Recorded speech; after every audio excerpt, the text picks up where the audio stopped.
Does anyone have a box score? We're having them come down. They're right here. They're right.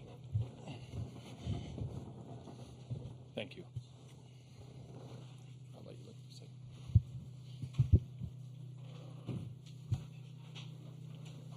Coach, when you're ready, you can give us an opening statement. I know you can look at the box score real quick. Yeah, sure. I'll just start. Great college baseball game, right? Evenly matched. They just did a little bit more of the little things than we did. Really proud of Evan Blanco. I thought he pitched a terrific ball game. Cook had a great approach against him there to drive in their second run with 2 outs, and just really proud of Evan. You can see why we started him in the opener. He had a fantastic day and was ready to pitch and manage some situations and gave us an opportunity to win. Certainly North Carolina's pitching is good. They went to 2 of their best relievers for sure, and we didn't make enough of an adjustment. I think we left 10 runners on base and just couldn't capitalize. Runners on second and third, no outs, and only got 1 run to show for it on Griffo Farrell's, fly ball to center field. Just couldn't get anything going to have a multiple run inning. I thought Henry Ford really squared up some balls. Certainly the wind blowing in played a factor in today's ball game for both teams, not just for us. But,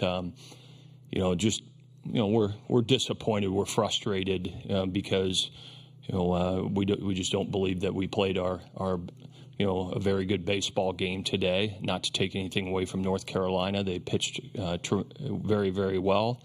What I'm speaking of is just some little things, some missed signs. We're really good with dirt ball reads at first base, and we missed 3 opportunities in the game today to get a runner to second base, and those are the things we've done great all year long, and they just didn't show up today, and that's on me as the leader, right? My responsibility is to make sure that they're prepared for the fine details. I spoke about it in the opening press conference. At this time of the year, it's the margins. Your margin for error is so small, and you got to be on top of everything to win in Omaha. And we weren't today, but to North Carolina's credit, they were enough and won the ball game. Thank you. At this time, we'll open questions for the student athletes. Jim, go ahead. Jeff White, VirginiaSports.com. Griff, you were in this situation last year. What will be the key to extending the season past Sunday this time? Not letting the moment get too big, not looking games ahead, I think is the biggest thing. The only thing that we can control is winning the next game. So just taking it one at a time. Like Coach said, we need to do the small details that got us here in the first place. And if we can control what we can control, take it one game at a time, then we're going to have a shot to get back in it. Look, a question here to the far left, then up here front. Yeah, Evan, how did you feel like you settled in after that first inning, and what kind of kept you going all the way into the 7th again? Yeah, I felt like I settled in well. Even like the first 2 or 3 innings, I didn't feel like I had my best stuff, and then I finally hit a groove, and then kind of lost it a little bit in the back half of the game. But overall, I'm happy with how I did. We played great defense the majority of the game, the whole game actually. So it was definitely collective effort for my performance. Mark Garland, College Baseball Central. Evan and Griff, tough one out there, really good baseball game. How do you guys bounce back in the locker room with the mental aspect of getting ready for that next game now? I'll take it. You got it. Kind of like just what I was talking about before, when you get down 0-1 in a tournament like this, it's pretty easy to look down the road, look at games that you have no control over, So I think the main thing, we're not going to go in there and try and, hype everyone back up, or everyone's very excited to be here. We're going to be super focused, but just kind of locking back in on the small things that we can control, and that's kind of what we let get away today. Yeah, Preston Willett, Sabre.com. Evan, in that 7th inning, the at-bat against Cook, just kind of what were you seeing in that at-bat? And just that was your last one before you left the game? Yeah, I mean, credit to him. 2 doubles on the day against me. He put a great swing on a poorly executed pitch. I definitely could have gotten it a little bit lower. But yeah, credit goes to him.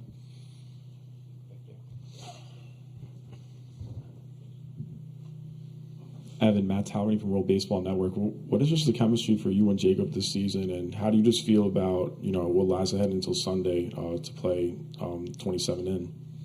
Yeah, I mean, me and him have developed a great relationship throughout this whole year. Obviously, at the beginning of the season, Ethan Anderson was catching me for the majority of it, but as the season has gone on, me and Jacob have gotten much more comfortable and even close on and off the field.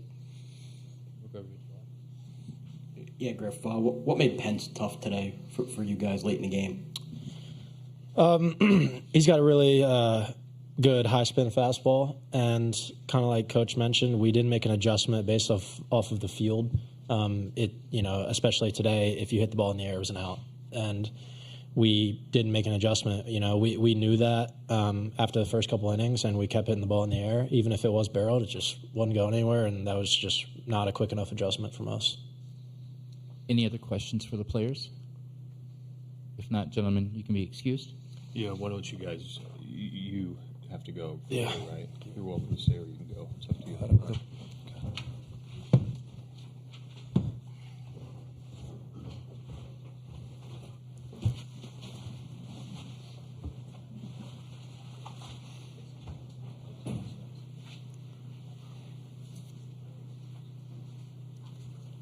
Okay, we'll start questions for Coach. The first one right here. Yeah, Coach Preston Willett, Sabre.com. Just the decision there for Hungate to pitch to Honeycutt there at the end. Yeah, it was the right matchup. I'll tell you, Cook, I think is their best hitter in the lineup, right? So it wasn't an option for us to walk Honeycutt. Honeycutt's a great player. He's got a lot of home runs, but I felt like we had handled him really good all day, and the guy on deck had a terrific day. Actually, when they played in Charlottesville, I actually intentionally walked Cook because I have so much respect for him as a hitter. I just think he's got a really good balanced approach and hits the ball to all fields, and so. When Hungate was able to get the 9-hole out to pop up, there was no decision for me who to go to. Honeycutt's a fantastic player, one of the great players in this country, but that was the best matchup, was to try to get him to hit a ball on the ground, and unfortunately Hungate fell behind in the count and hung a slider there a little bit too much, and Honeycutt did a really nice job with it. Right here. Brian, your offense was so prolific during the regular season. The numbers have dipped in postseason. Is that mainly a product of just facing better pitching, or are your hitters not doing some of the things? Yeah, I think it's a combination of things. One, the pitching this time of the year is so good, right? I mean, everybody is, whether it's regional, super regional, or Omaha, the teams are there because they have really good pitching. The teams that don't have good pitching, they're at home, right? And so naturally, this time of the year, the runs are going to be harder to come by, for sure. I mean, we knew that happened to us last year here in Omaha. They weren't real high-scoring games, and most of the times here in Omaha, they are low-scoring games, and there's a combination of things. That said, I just don't think that our approach in some situations early on in the game, we took too many fastballs off DeCaro, and we're better than that. That's an identity of our offense, and like I said, the dirt ball reads, things like that we need to be better at, and we've been great all year. So, but mainly it's the pitching.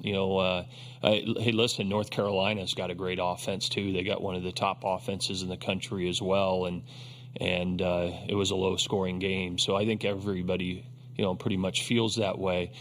We just couldn't, they walked a fair amount of our guys or hit us, we got a lot of free 90s. We just couldn't get enough big clutch hits with guys in scoring position. And that, again, that's a credit to their level of pitching. Yeah, Brian, after Evan got Honeycutt out in the 7th inning, were you thinking the left-on-left matchup against Cook was the right one, and Evan had earned that right to try to get out of this? Yeah, 100%. There was no way I was going to take Evan Blanco out of the game to face Cook. I know he had 2 hits off of him, but Evan Blanco's our guy, right? And he had earned that opportunity, and a great hitter in Cook. He put a good swing on the ball. Evan, I'd have to go back and watch the pitch. I'm not sure if he executed it or not, but that's here nor there. It was absolutely the right matchup, and our plan, no matter what happened, was to go to Hungate, the next batter. Here we'll go in front. We'll go back to the last questions. Monty Taylor, College Baseball Central. Harrison Didewick comes out of the game. Is he injured or at all? I know he's thrown kind of like that a little bit all year. Is there anything wrong with him or his arm? No, there's not. I'll certainly see what's going on with him. But that was just a defense's decision on my part. We just can't. Again, there's that throw puts another guy in scoring position. It didn't end out costing us the game because we managed it. But he's better than that, and he knows that. And so, it was a situation that I needed to do as the visiting team. You all know that I did the same thing up in Boston this year as well as the visiting team. The home team's a little bit different, and it's just one of those situations that we needed to make that move. Last 2 questions we'll have here and back there. Matt Tallery from World Baseball Network. Coach, how do you just feel about going into Sunday left with the amount of depth you have in your bullpen now and playing North Carolina back in April, taking them 2 out of 3? What is just the sequence of what you saw in April till today? I don't think what I saw in April has much to do with today because we both played a lot of ball games. That weekend series in Charlottesville was very much a high-scoring series. There was a lot of offense in the entire series, and we were fortunate to be really offensive that weekend. And we had a great game against Decaro and didn't today. And he battled, right? Pence is outstanding at the end of the game, but in my opinion, DeCaro won that game. And now I know he only went 4 innings, but for him to manage some of those situations where he was walking us or hitting us and not allow a big hit to break it open was huge. We just couldn't get a crooked number. I'm sorry, what was the first question you asked? Just about pretty much you answered. Oh, the pitching, yeah. Yeah, sure. I mean, we only use 2 guys this time of the year. This in today's ball game, this in Omaha, it's so different because you don't play tomorrow, right? And guys get a chance to get rejuvenated and things like that. It's going to be important. Whoever we play on Sunday, it's going to be important that we get off to a good start. But again, it's us getting locked into what we do and be more opportunistic, right? We were not opportunistic today. We had a lot of opportunities with multiple runners in scoring position and just couldn't get a big hit. A lot of them were fly balls that would have been fly balls on any day, right?